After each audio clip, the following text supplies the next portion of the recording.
नमस्कार दोस्तों, मेरा नाम है सुषमा उपाध्याय। मेरे हिंदी सुमन चैनल पर आपका स्वागत है। आज हम लोग हिंदी वर्णमाला का अध्ययन करेंगे। सबसे पहले देखते हैं कि कहाँ तक हम लोग पढ़े थे। हिंदी वर्णमाला को शुरू से पढ़े थे हम लोग हिंदी वर्णमाला और रचना के आधार पर, व्यंजन के प्रकार और स्वर तंत्र के आधार पर। अब हम देखते हैं इसके बाद अगला है आभ्यंतर प्रयत्न के आधार पर। यह 8 प्रकार के होते हैं। स्पर्शी व्यंजन, स्पर्शी व्यंजन की कुल संख्या है 25। सभी पांचों वर्गों का जो है 5-5 अक्षर, तो 25 हो गया। स्पर्श संघर्षी व्यंजन 4 वर्गों को कहा जाता है। उसमें या संघर्षी व्यंजन श, ख, श, ह को कहा जाता है। पार्श्विक व्यंजन ल, वे वर्ण जिनका उच्चारण करते समय जीभ का निचला हिस्सा तालु को स्पर्श करे, वे पार्श्विक व्यंजन कहलाते हैं। लुंठित व्यंजन र, वे वर्ण जिनका उच्चारण करते समय जीवा कंपन करे, र को। अनुनासिक व्यंजन वे वर्ण जिनका उच्चारण करने में नाक भी आए, प्रत्येक वर्ग का पंचमाक्षर कहलाता है। जो 5 वर्ग हैं उनके 5वां अक्षर पंचमाक्षर या अनुनासिक व्यंजन कहा जाता है। इसके बाद है अर्ध स्वर, य और व को अर्ध स्वर कहते हैं। 8वां है उक्षिप्त व्यंजन, इनको द्विगुण भी कहते हैं, ड़ और ढ। इन्हें फेंका हुआ, यह हिंदी में ड और ढ के नीचे बिंदी लगाने से होता है। इनका उच्चारण करते समय जीभ झटके से ऊपर उठ जाती है, जैसे सड़क, पढ़ना, गाड़ी आदि। अगला है उच्चारण स्थान के आधार पर ध्वनियों का वर्गीकरण। 9 प्रकार के उच्चारण स्थान होते हैं। पहला है कंठ व्यंजन, ओ, आ, विसर्ग और क वर्ग तथा ह। यह कंठ व्यंजन के अंतर्गत आता है। इसके कंठ व्यंजन के अंतर्गत आते हैं ओ, आ और विसर्ग और क वर्ग तथा ह।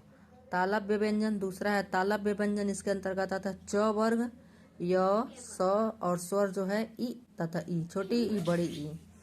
और मूर्धन्य व्यंजन में आता है री, ट वर्ग और ड़ और श। दंत्य व्यंजन में आता है त वर्ग। वत्सर्य व्यंजन में आता है श, र, ल, न। इन्हें मसूड़ों से बोला जाता है, इसलिए इनको वत्सर्य व्यंजन कहा जाता है। कंठ तालव्य में आता है ए, कंठोष्ठ में आता है आ, जिसको जैसे डॉक्टर, कॉलेज में जो लिखा जाता है ओ, औ। दंतोष्ठ में आता है व, दांत और ओठ से बोला जाता है। व को दांत और ओठ जिनके पास नहीं है वो नहीं बोल सकते हैं। काकल्य में आता है ह।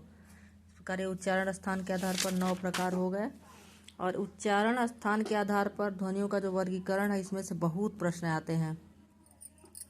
कंठ व्यंजन से अ पूछ लेगा कौन से व्यंजन के अंतर्गत आता है, विसर्ग कौन से व्यंजन के अंतर्गत आता है। तालव्य से भी बहुत प्रश्न आते हैं। दंत्य व्यंजन, दंत्य व्यंजन, मूर्धन्य व्यंजन और है वत्सर्य व्यंजन श, र, ल, न मसूड़ों से। कंठ तालव्य, कंठोष्ठ, दंतोष्ठ, काकल्य। इस प्रकार ये हो गए हमारे वर्णमाला, हिंदी वर्णमाला। स्वर हैं 11, 2 अयोग वहाँ हैं। व्यंजन वर्ग है, व्यंजन क से लेके प तक, क वर्ग, च वर्ग, ट वर्ग, त वर्ग, प वर्ग, य, र, ल, अंतस्थ, क, स, ह, सूक्ष्म, छ, त्र, ज्ञ, स्र, संयुक्त, ड, ढ, उक्षिप्त, द्विगुण। अब रचना के आधार पर वैसे प्रश्न आता है, रचना के आधार पर व्यंजन कितने प्रकार के होते हैं। अच्छा, प्रश्न ये भी आ सकता है कि स्वर तंत्र के आधार पर व्यंजन कितने प्रकार के होते हैं, कौन कौन होते हैं। या आभ्यंतर प्रयत्न के आधार पर, और ये है उच्चारण के स्थान पर ध्वनियों का वर्गीकरण। धन्यवाद।